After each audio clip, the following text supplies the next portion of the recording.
P&G says no to Pacer Plus. Simbu focuses on tourism. And Rio Olympics open with the flair of Carnivale. This is National EMTV News with Hope Imaka. Good evening and thanks for joining us for Saturday's news. Papua New Guinea will not participate in Pacer Plus. Minister for Trade, Commerce and Industry Richard Maru bluntly told the Australian trade delegation that PNG will not partake in trade that will not directly benefit the country. Australian Assistant Minister for Trade and Tourism Investment Keith Pitt and his trade delegation were in Port Moresby this week. Minister for Trade, Commerce and Industry Richard Maru has maintained his position that PNG will not participate in Pacer Plus. The Pacer Plus is the Pacific Agreement on Closer Economic Relations negotiated between 14 Forum Island countries with Australia and New Zealand.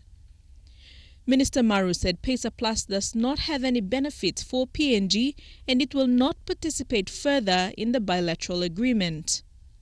This week, Mr. Maru told the Australian trade delegation that PNG's trade relations with Australia needs to be reviewed to suit the country's economic growth aspirations. He said trade relations haven't been as good as they could have been, with PNG unable to attract Australian investment in the sectors that are important to PNG, like agriculture, tourism and education. All the investments have been focused around the mining, petroleum and the service sectors.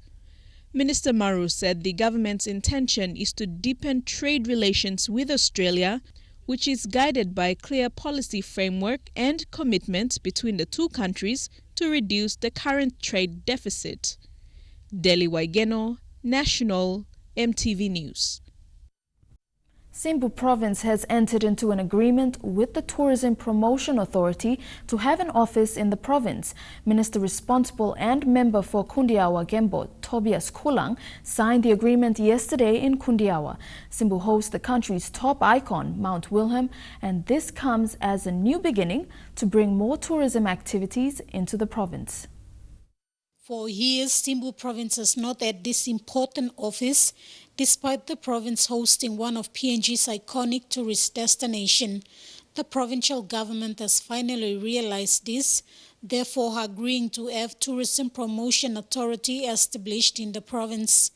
Yesterday, Minister for Tourism, Arts and Culture Tobias Kulang, together with other Simbu MPs, including the governor, were in Kundiawa celebrating this decision. An agreement was signed between the authority and the Simbu provincial government to bring its services into the province. Minister Kulang said it was important the national government invest more into this industry to drive this industry. Move away. Anyone diversion. You may shift. Lo easy industry ya goal la goba. Inu ni lo wag man work. On some line go work 24 hours long. Okay, stop now. Money coming inside now. Fuel run system lo gaman woga. You may need one effort. Less than 2,000 population of workman stop locked area. Pogora probably less than 1,500. All running economy blood is la country. 85% blood this la country you may stop where? You may stop nothing here, nothing true. That's what you're looking. Suppose this la 85%. You may tell him at least 20% of this population. Even in China, some like active economic activity. This la country, and by run tomorrow me talking to you. He said he is focused on getting the attention of policymakers to understand the importance of this industry.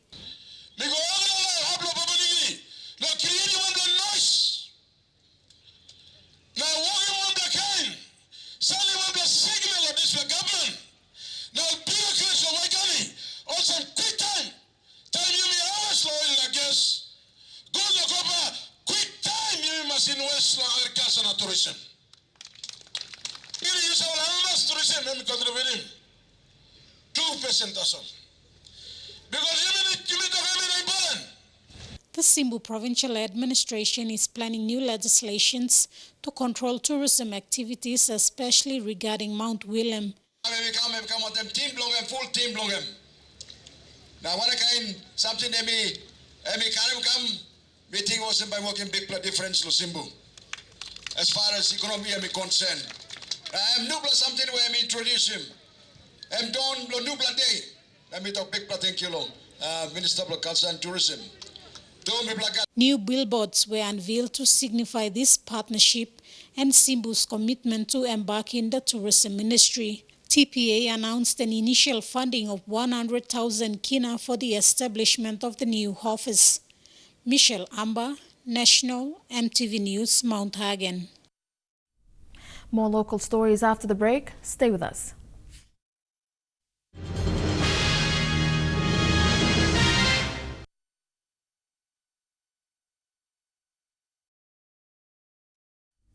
Welcome back. The 2016 Engga Show has brought together people from all 5 districts in Engga. This year's show is different in that it seeks to promote and strengthen links between Engga and Hela provinces. The event, attended by tourists and sponsors, has prompted the Engga provincial government to consider building a new showground.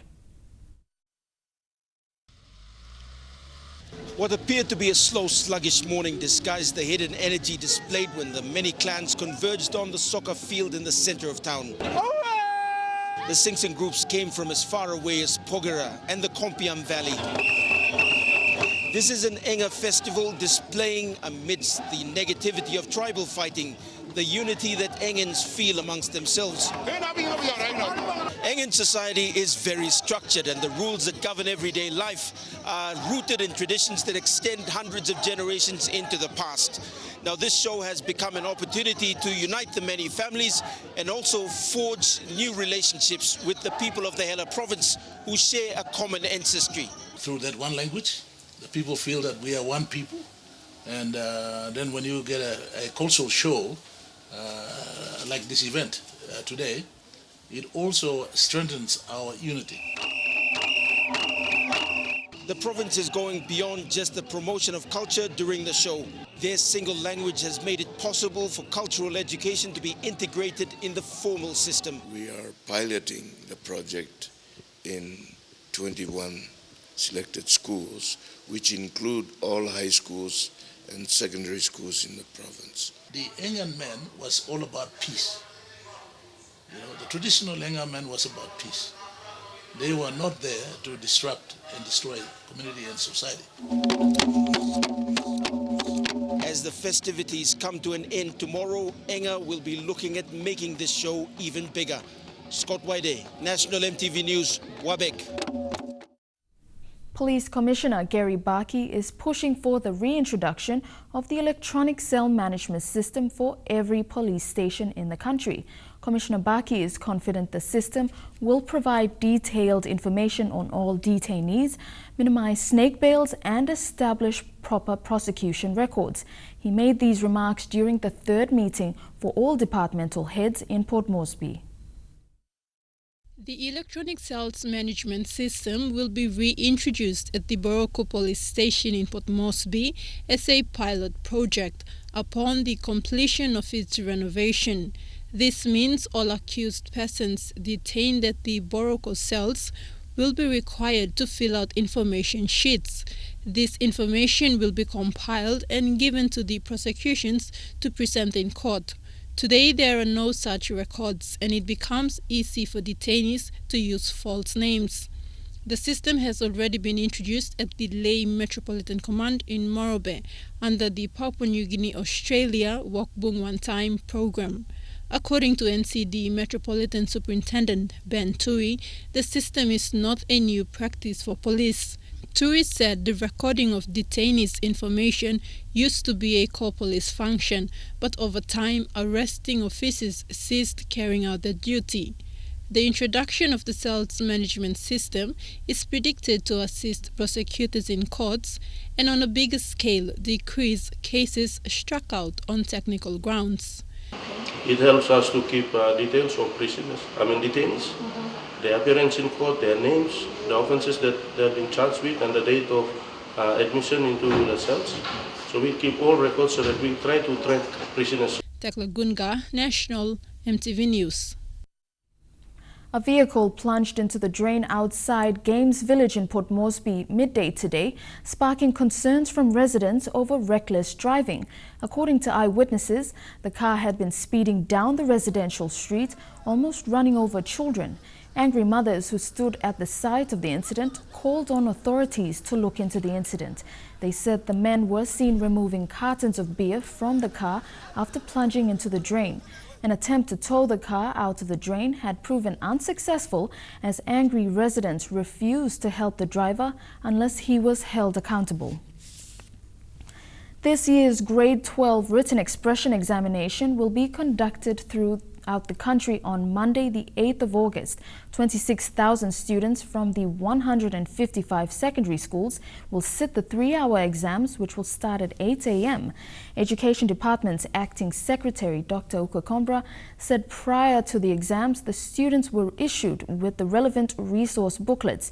He said the Grade 12 written expression examination is part of language and literature and applied English subjects at the secondary level, which is worth 30%. The other 70% will come from the final examination that will be held in October. National EMTV News continues after the break. Stay with us.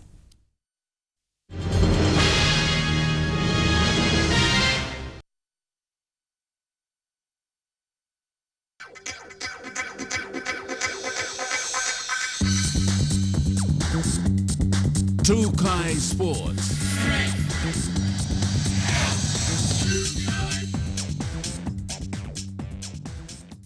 Welcome to Trukai Sports. Newly appointed president of New Ireland Rugby Union, Paul Dorey Jr., wants to return rugby union in the province to its former glory. Dorey says with the assistance of new executives and the PNG Rugby Football Union, a stronger 15s tournament will be reinforced in the province. The New Ireland Drongos were once kings of rugby 15s in Papua New Guinea. While that particular format of rugby has gone down the drain, President Paul Dorey Jr.'s only focus is not on the negatives, but on bringing it back up the ranks and to its former glory. We are starting it back to again, and we're going to prove to the other centres that Kewang has got the breed of bringing up the good talents to represent the country. Sevens rugby has become a hot favourite in the New Guinea Islands, and with the recent participation of the Drongos at the 2016 Black Orchid Sevens tournament, this has become very evident. But with the presence of former Pukpuks still heavily involved in the code, Dorey says it will be about introducing the game to the next generation, who will be a part of the revolution of rugby union in New Ireland. Kevin Drongos has been the champion in New Guinea Islands, for the 15s. And now some Maulens are here back in the team. So we came here especially to try and showcase the new talents coming up through the ranks. In the meantime, Dorey is pleased with the Drongos' performance match of the NGI Export Rugby Championships, saying there are promising signs in some of the young blokes. Round two against the Rabaul Kayas, they have a better side, but we'll have to go there, we prove ourselves that we want to go all the way and win and prove to the New Guinea Islands that still Kewang Drongos or New Ireland Drongos is champion of 15s. Lorraine Genia, National EMTV Sports. That's the end of Trukai Sports. We'll have the weather report, all the details after the break. Trukai Sports.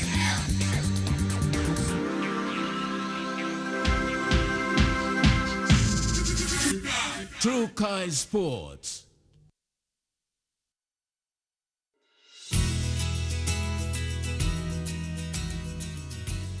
Your weather forecast for tonight and tomorrow. In the southern region, chances of some showers overnight for Port Moresby, some showers for Kerma and Daru, Alatau as well, and some showers and thunderstorms for Popondetta. In the Momasa region, rainy periods for Lae, showers and thunderstorms for Madang and Vanimo, and some showers as well for Wewak. In the New Guinea Islands, a shower or two for all centres, except Buka experiencing some showers and thunderstorms. And in the Highlands region, rain and thunderstorms with scattered morning fog for all centres. And that's the news, sports and weather for this Saturday, the 6th of August 2016. From all of us here at EMTV, good night.